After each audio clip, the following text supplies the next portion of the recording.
Hi guys, very quickly let's do our white buttercream. Now there is white fat and there is shortening. What we are using now is shortening, okay?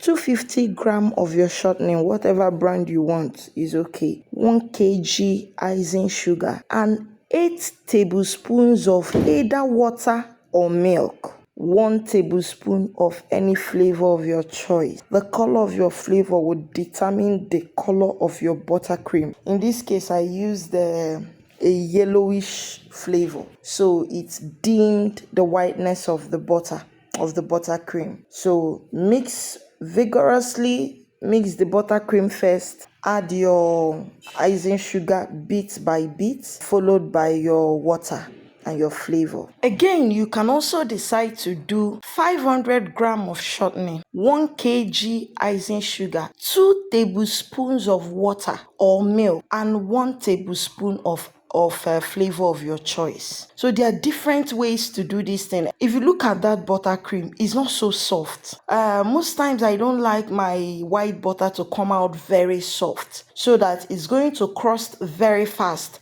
and also to withstand the transportation or delivery wahala. Cheers. See you in our next class.